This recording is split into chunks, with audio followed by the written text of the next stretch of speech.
Nathan Holsman. I'm from Medina, Ohio. I have I guess I'll say September 21st, 2018 is my sobriety date. I am a person in long-term recovery. My mom was a single mother. My dad was not around. I have a sister, a half-sister, and she did not live with us. She lived with her father. My mom separated from her father when I was very young. He used to beat her up a lot, and she had to leave. I lived in, homeless shelters, stuff like that. Eventually moved in with my grandparents and my mom. And pretty much until I was about 15, that's how my life was. Very poor. I lived on the west side of Cleveland, and I was bused to the east side for some reason. It was horrible. So let's back up just a little bit before we get into the good stuff. Okay. So when you first started drinking and using, can you describe what that did for you? It was a numbing. It was all about numbing. I didn't like who I was. I didn't like the way I looked. I didn't like my situation, even though it got better. I didn't like anything about it, and I just wanted to be numb. I felt like I was easier to be around if I was high or drunk. Mm-hmm.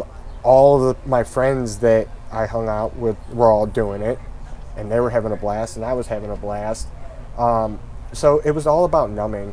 I was molested as a child when I was 10 years old by somebody that was a close family member.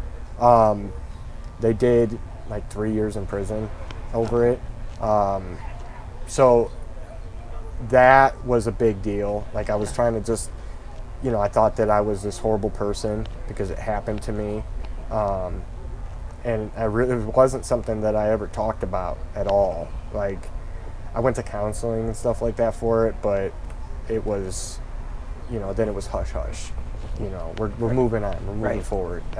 So for me, drugs and alcohol was to numb how I was feeling inside, and not deal with it. How early on did you experience consequences? I had a very I don't care attitude about school. I did a lot of in-school suspension because I would act out. I always wanted to be the class clown, and I was good class clown if I was high or drunk. You know what I mean? I really just took it 110. Right. Yep. And so I got held back in second grade. So I was a year older than everybody else, and you get to that point where, like, kids, they're like, well, why are you this age and I'm this age? So it was always about, acting out and trying to be funny, but being very disruptive. Could you talk about how your disease progressed? So I started off smoking weed. I think that was like a big thing for my generation. Like, it was like, we'd drive around. I had a car really early on, so everybody wanted to ride with me, and we would just drive around and smoke weed all the time. I drank all the time. But then, like, I would start going to parties, and there was harder drugs. Like I said, I had a buddy that had access to doctors that would just give pills. And then all that stopped because doctors started getting arrested, or they thought that they were being investigated, so they would cut everybody off unless you had an MRI that showed legit reason for having it. Legit, right. And then I would go get them off the street, and that progressively got worse because people would be like, well, I don't have perk 5s, but I have perk 10s, or I have perk 30s, or I have oxys. And then I remember the first time that I tried an Oxycontin, and I was in love.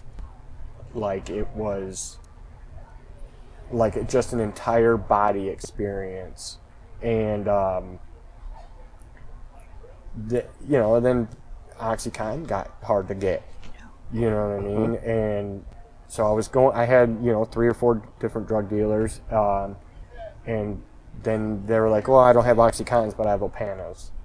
And you get into Opanas, and then eventually they're like, well, I'm completely out, but I have heroin. And I was like, well, I'll never shoot up, so I was, snorting heroin. And then somebody came, actually I was talking to somebody earlier today about it. A drug dealer was like, I'm not selling them to you unless you shoot them. Yeah. He's like, you're wasting them. He was a drug user himself. So it wasn't like just somebody just selling them. Right. Like he was using. And he's like, you need to shoot it. He's like, you're wasting it if you don't. And I'm like, oh, man, I don't want to do that. And he's like, well, I'll do it to you first, and it's easy. And, another just insane experience. And once you do that, like you don't go back. I have a 16-year-old son. I don't have access to him. I basically started using again. I was with my high school sweetheart, I guess you can say. We were together for like 3 years. I ended up knocking her up, and my son was born in 2006. So that was before I got sober-ish. But she ended up moving to Utah I fought and fought and fought. And in 2009, I was just at a real dark place, and I never thought that I would ever get sober. And I didn't want my son to see me die. I didn't want to be a burden. And I signed my rights over to him.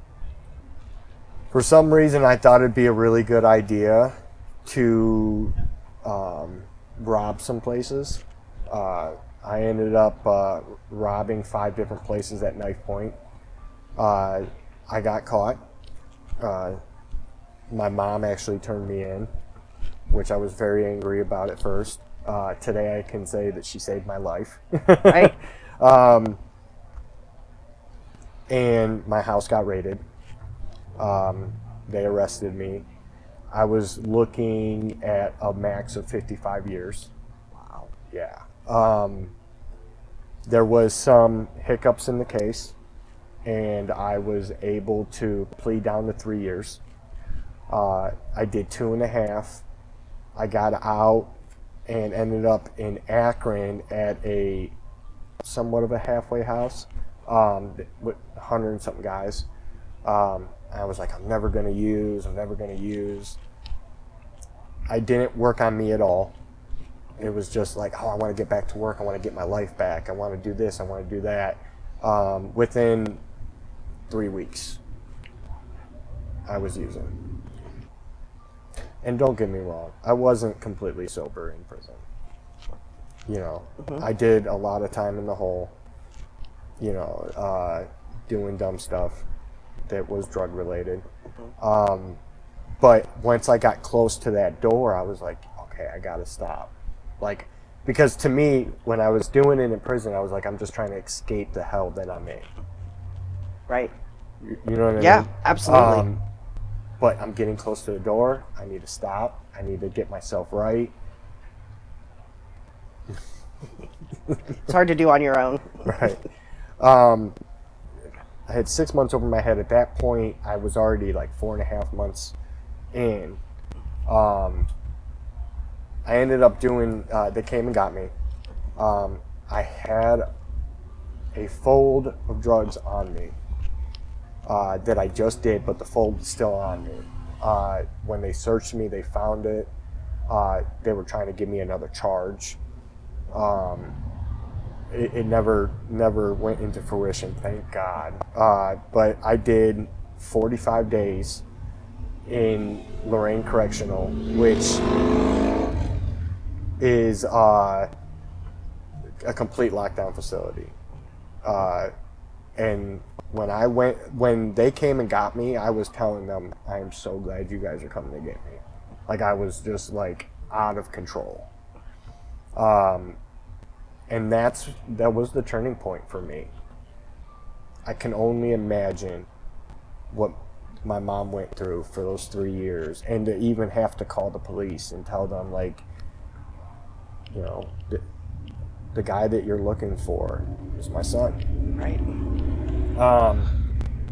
So I get out. My mom comes and get me. She says, you know, you got 30 days to leave my house. I love you, but you're not staying here. I ended up in a sober living in Medina. I got connected with a lot of good people, but like I said at the beginning, I realized, okay, I'm an alcoholic, I'm a drug addict, but I didn't want to take ownership for anything else. And they you know, there was a men's facility and women's facility, and they're sandwiched right next to each other. It's not like that anymore, thank God. But they're like, leave the girls alone, don't talk to them, don't look at them, nothing. And I couldn't do it. I got caught, you know, doing stuff with women there, and that I shouldn't have done. I got kicked out after 3 months. So a friend of mine that is in recovery said, I'll give you a couch to sleep on for one night. That one night turned into 9 months. You know, I ended up from the couch to a bed or whatnot. And ended up getting my own place, but I couldn't have done it on my own. You know, I got counseling. I got connected into Ohio Guidestone. I started really looking at myself and working on myself and trying to figure out why exactly do I keep doing the same pattern. I ended up getting my own place. How did you repair your relationship with your parents? So my mom was easy. She just she was sick of lip service. She wanted to see action. And it wasn't until about a year ago that she started to really be like, okay, he might be actually doing this. Because I was able to be like, I'm doing good. But I would distance myself from everybody, so that all they saw was what I was saying. So I say it was easy, but it was all about action. They wanted to see, you know, I borrowed thousands of dollars from my parents, for whatever, for trying to fight with my son, or I need this, but it was drugs. Today, I am on the board of directors of Hope Recovery Community. I take a lot of pride in that. I remember when Hope was formed and opened, I was like, oh, I want to be a part of this. Like, this is huge. And then I was able to be a part of it. I was asked to sign up and all that. Now, I love it. I love everything about it. I love my life today. I have a lot of peace. I don't have to worry about anything. I know that one way or the other, anything that I need will come its way eventually. Patience. I've learned a lot of patience over the last 3 years, because I struggle with that. Because, you know, you get with people in recovery and it's like, I'm going to get with people that have what I want. And then you start talking to these people and you're like, well, I want it now. Right now. And I had to learn that takes time. Everything. Getting family members back. Getting a house. You know, all the stuff that I missed out on because I was so worried about getting high or drinking, that people that were in their late 20s, they were all having families and houses and businesses and this and that, and I was like sitting in the corner doing dope. So, What dreams do you have for the future? Well, I'd like to own a chain of restaurants. That's something that is a big dream of mine. I'd really, really like to be able to be back in my son's life. Like, that's something that I think about every day. I don't know. Like, I'd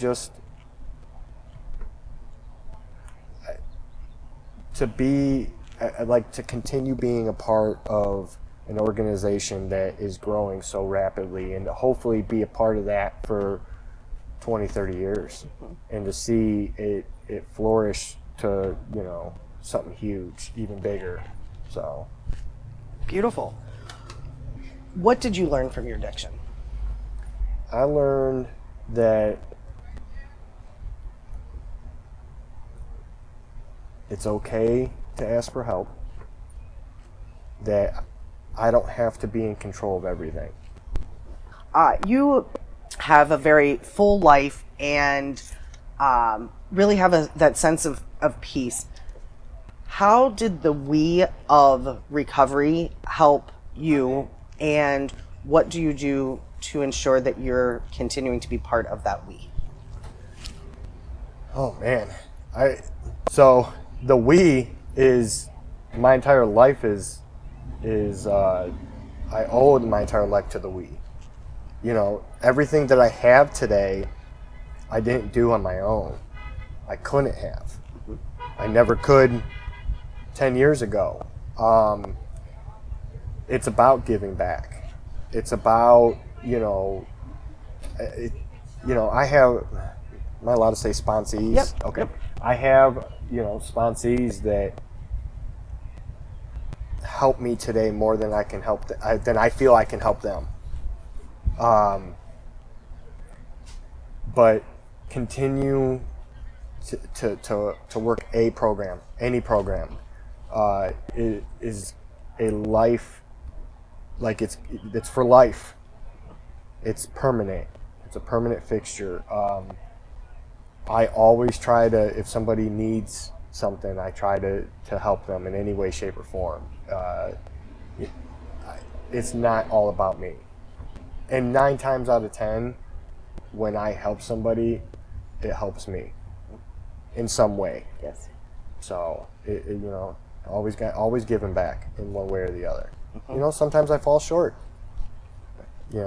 but if I can recognize that and be like, okay, I didn't do everything that I could at that moment, I'm going to do better next time. Well put. What words of hope could you share with someone who is trying to get sober? It gets easier. It gets better. Life's not always going to be perfect. I've dealt with a lot of hard stuff in sobriety. But it gets easier. And as long as you keep good people around you with good intentions and good motives, you're going to be fine. And like you said, this is a we situation. You don't have to go through it alone. You don't have to fight, in the corner. There's always somebody there that's going to help you. You just got to ask. Thank you so much for coming out and taking your time to share your experience. You said so many powerful things, and really being able to break it down in a way that can be helpful, because sometimes when, after people have been in recovery for a while, it just seems obvious. Somebody who's new, or somebody who's, has a family member that's struggling, these things are not obvious to the outside world. So you really when you talked about going to counseling forever, like that's something that you just know in your mind that's what you're going to do. Right. But really being able to share and share so openly, it was beautiful. So we really appreciate you taking the time. It's fantastic.